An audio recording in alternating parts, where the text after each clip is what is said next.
Hello दोस्तों, मैं अनुज आपका लाइट एजुकेशन में स्वागत करता हूं और हम जानेंगे देश में उपराष्ट्रपति क्या होता है। सारी बेसिक जानकारी उसकी हम प्राप्त करेंगे इस वीडियो के माध्यम से। चलिए स्टार्ट करते हैं। अनुच्छेद 63 के माध्यम से अनुच्छेद 63 ये कहता है कि भारत का एक उपराष्ट्रपति होगा जो विषम परिस्थितियों में काम करेगा।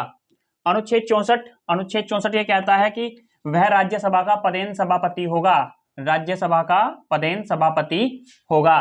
देखिए, उपराष्ट्रपति को जो सैलरी मिलती है वो उपराष्ट्रपति के पद पर रहते हुए नहीं मिलती, वह राज्य का पदेन सभापति होता है, इसलिए उसको सैलरी मिलती है। तो हमेशा उसको जो सैलरी मिलती है, वेतन जो मिलता है, वो राज्यसभा के पदेन सभापति के रूप में मिलता है। अनुच्छेद 65 क्या कहता है? देखिए, अनुच्छेद 65 इसलिए बनाया गया है, यदि कोई राष्ट्रपति किसी वर्तमान कार्यकाल के दौरान मर जाता है या उसकी अचानक मृत्यु हो जाती है या पद रिक्त हो जाता है राष्ट्रपति का, तो अनुच्छेद 65 में ये लिखा हुआ है, जब राष्ट्रपति की मृत्यु हो जाए या अचानक से वो अपना पद खाली कर दे या महाभियोग द्वारा उसको हटा दिया जाए, तो उस परिस्थिति में उपराष्ट्रपति देश के राष्ट्रपति वाले पद को संभालता है। उसको कहते हैं कार्यवाहक राष्ट्रपति, एड होक कहते हैं इसको। तो कार्यवाहक राष्ट्रपति के रूप में उपराष्ट्रपति कब काम करेगा? जब राष्ट्रपति की या तो मृत्यु हो जाए या उसको हटाया जाए। तो उस कंडीशन में उपराष्ट्रपति कार्यवाहक रूप के राष्ट्रपति के रूप में कार्य करता है। यह अनुच्छेद 65 में बताया गया है। अब देखिए अनुच्छेद 66 निर्वाचन।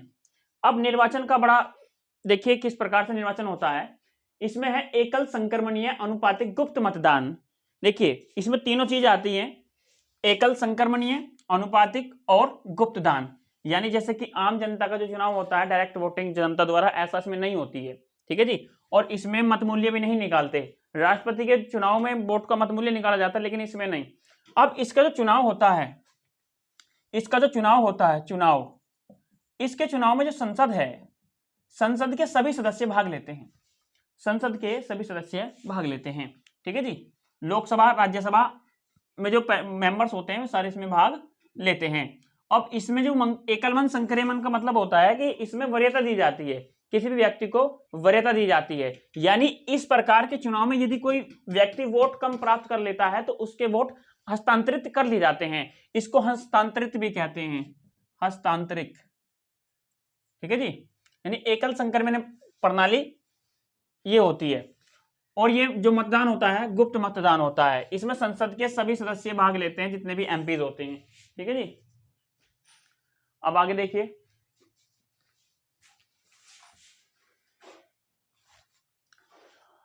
अनुच्छेद 63(3), इसमें इसकी योग्यता है।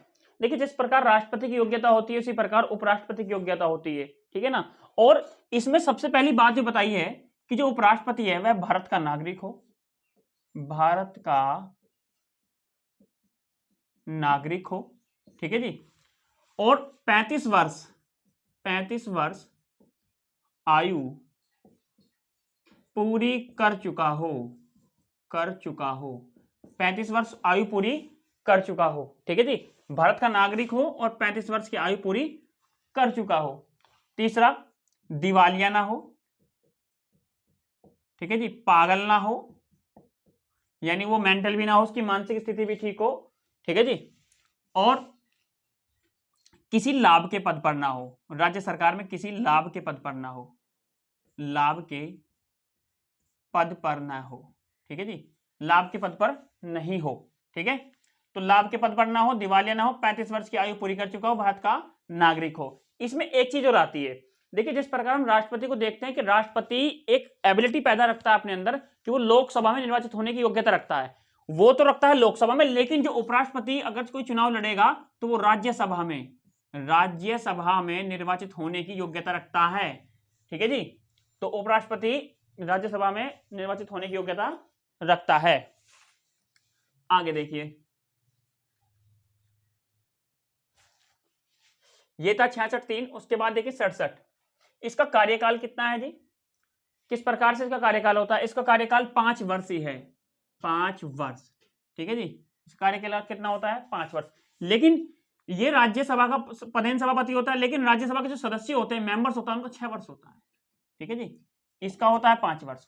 अब उपराष्ट्रपति राज्यसभा में क्या काम करता है? उपराष्ट्रपति का काम क्या होता है? जो राज्यसभा में जो लोग बैठते हैं, मेंबर्स बैठते हैं, एमपीज बैठते हैं, उनकी व्यवस्था बनाने का काम जो है उपराष्ट्रपति का होता है। यदि कोई सांसद उसमें अभद्र भाषा का प्रयोग करता है, संविधान के खिलाफ बोलता है, तो उपराष्ट्रपति उसको डांट सकता है, उसको बैठा सकता है। यानी मर्यादा का ध्यान रखते हुए, लैंग्वेज का ध्यान रखते हुए राष्ट्रपति उसको धमका सकता है या बीच में बैठा भी सकता है। ये उपराष्ट्रपति का काम होता है, ठीक है जी।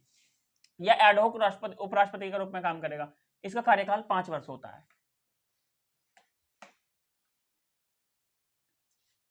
अब एक बात ये भी आई कि उपराष्ट्रपति और राष्ट्रपति, अगर मान के चलिए आप राष्ट्रपति है और राष्ट्रपति अपने पद पर है, ठीक है, इसका चुनाव होता है तो मामला कहां जाता है, और उपराष्ट्रपति का चुनाव होता है तो कहां जाता है। देखिए, जब उपराष्ट्रपति का चुनाव होता है,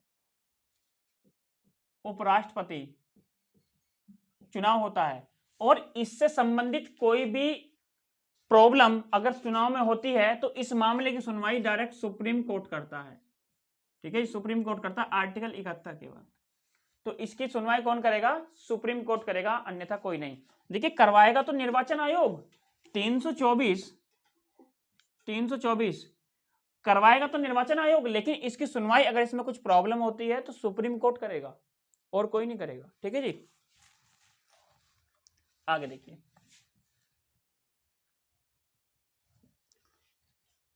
उसके बाद है 69।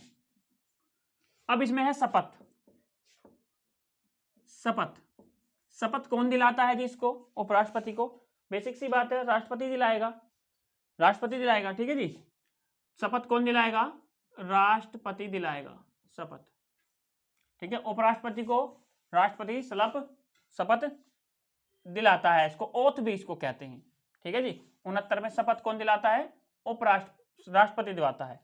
अब इसकी बात है कि इसकी जमानत राशि कितनी होती है और इसके लिए कितने प्रस्तावक होने चाहिए, कितने अनुमोदक होना चाहिए। देखिए, राष्ट्रपति की अगर बात करें, जिस प्रकार पहले राष्ट्रपति के लिए कंडीशन ये है, राष्ट्रपति के लिए 50 और 50 तो होने चाहिए प्रस्तावक,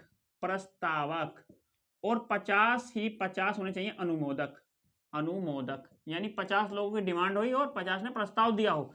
तो उपराष्ट्रपति के में भी कुछ कंडीशन ऐसी होती है। उपराष्ट्रपति ही जो उपराष्ट्रपति होता है उसमें 20 तो होने चाहिए प्रस्तावक और 20 होने चाहिए अनुमोदक, ठीक है जी। 20 प्रस्तावक और 20 अनुमोदक, ये उपराष्ट्रपति की कंडीशन है जी, ठीक है जी। आगे देखिए, अब है इसकी जमानत राशि कितनी होती है। उपराष्ट्रपति की जो जमानत राशि कितनी होती है? 15,000 होती है जी। देखिए, जमानत राशि कितनी होती है? 15,000। अब 15,000 जमानत राशि होती है। अब देख रहे हो, ये जो जमानत राशि है ये जमा होती है, लेकिन ये जमानत राशि यदि जब्त हो जाती है तो कहां चली जाती है? केंद्रीय बैंक आरबीआई में चली जाती है ये, ठीक है जी। अब देखिए, यदि ये अगर कोई भी व्यक्ति जिसकी जमानत राशि 15,000 है, उपराष्ट्रपति का चुनाव लड़ रहा है, यदि वो टोटल वोट का 1/6 बहुमत या मत प्राप्त नहीं करता तो जब्त हो जाती है। देख रहे हो, बहुत से लोगों की जमानत राशि क्या हो जाती है? जब्त हो जाती है। अब जी देखिए, इसका वेतन कहां से मिलता है और मतलब इसका वेतन कितना होता है? इसका वेतन देखिए, इसका वेतन होता है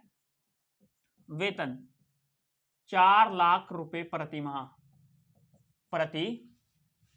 माह, ठीक है जी। उपराष्ट्रपति का वेतन कितना होता है? 4 लाख रुपए प्रति माह होता है। लेकिन राष्ट्रपति अगर चाहे तो विषम परिस्थिति में अपना वेतन के साथ राष्ट्रपति का वेतन भी काट लेता है। तो दोस्तों, ये कुछ बेसिक सी जानकारी थी उपराष्ट्रपति के मामले में, आपको मैंने इस वीडियो के माध्यम से बताया। यदि आपको ये वीडियो अच्छी लगी हो तो वीडियो को लाइक, सब्सक्राइब एंड कमेंट करके जरूर बताएं।